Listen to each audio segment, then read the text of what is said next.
Et on attaque le chapitre 7, simuler des probabilités. Alors avant de passer sur tableur pour faire principalement DTP, un petit exercice et quelques rappels.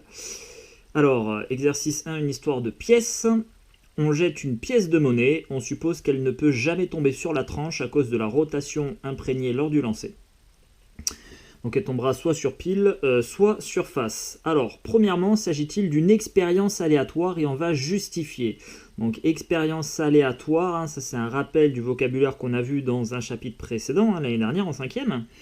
Eh bien, oui, ici on est bien dans le cas d'une expérience aléatoire, puisqu'on ne peut prévoir le résultat. Voilà. Je ne peux pas savoir à l'avance si ma pièce va tomber sur pile ou face. Donc, c'est ce qu'on appelle une expérience aléatoire. Donc oui, car on ne peut pas prévoir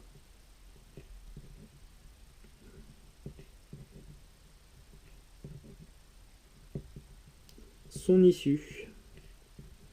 C'est-à-dire que je ne sais pas à l'avance quel sera le résultat de l'expérience. Est-ce qu'elle va tomber sur pile ou sur face?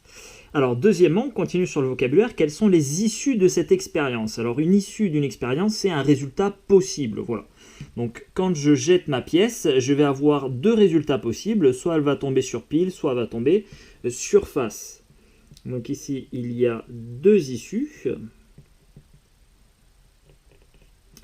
qui sont pile ou face. Enfin, pile et face, hein, les deux issues. Voilà. Troisièmement, si au lancer précédent, ma pièce est tombée sur le côté pile, est-ce qu'au prochain lancer, elle tombera nécessairement sur le côté face? Eh bien non, hein, évidemment, tu peux faire deux piles d'affilée, ça c'est une possibilité. Quatrièmement, quelle est la probabilité que la pièce tombe sur le côté face? Eh bien, tu as une chance sur deux pour qu'elle tombe sur face, donc sa probabilité, hein, probabilité de l'événement face, c'est une chance sur 2. Et une chance sur 2, ça fait 0,5. Cinquièmement, est-il possible que ma pièce tombe 3 fois d'affilée sur pile? Bah oui, c'est possible. Hein. C'est possible, oui. Sixièmement, est-il possible qu'elle tombe 10 fois d'affilée sur pile? Alors 10 fois d'affilée, ça commence à faire beaucoup. Hein. D'ailleurs, tu dois avoir une chance sur 2 puissance 10, c'est-à-dire une chance sur 1024. Mais oui, ça reste quand même possible. Ça va pas arriver souvent, mais ça peut arriver. Et enfin, septièmement, est-il possible qu'elle tombe 1000 fois d'affilée sur pile? Donc, tu vois, tu la jettes 1000 fois et les 1000 fois elle est tombée sur pile. C'est possible ça? Ça fait beaucoup, hein, 1000 fois quand même. Eh bien oui, hein, ça reste quand même théoriquement possible. Hein. Après, si ça t'arrive, tu pourras te poser des questions sur la pièce, est-ce qu'elle est truquée ou pas, etc. Mais d'un point de vue purement théorique, ça reste possible.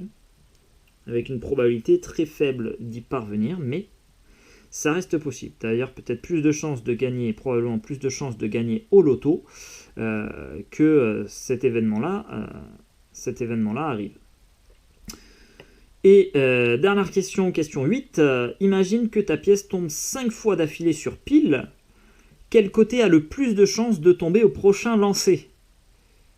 Eh bien, pas face. Hein. En fait, aucun des deux côtés n'a plus de chances de tomber au prochain lancer. Hein. Les événements, si tu veux, les lancers sont indépendants. Donc, au 6e lancer, bah, tu auras toujours une chance sur 2 de faire pile et une chance sur 2 de faire face. Hein. Donc, quel côté a le plus de chances de tomber au prochain lancer?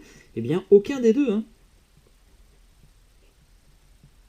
Ils ont encore une chance sur 2 chacun. Et voilà pour le premier exercice.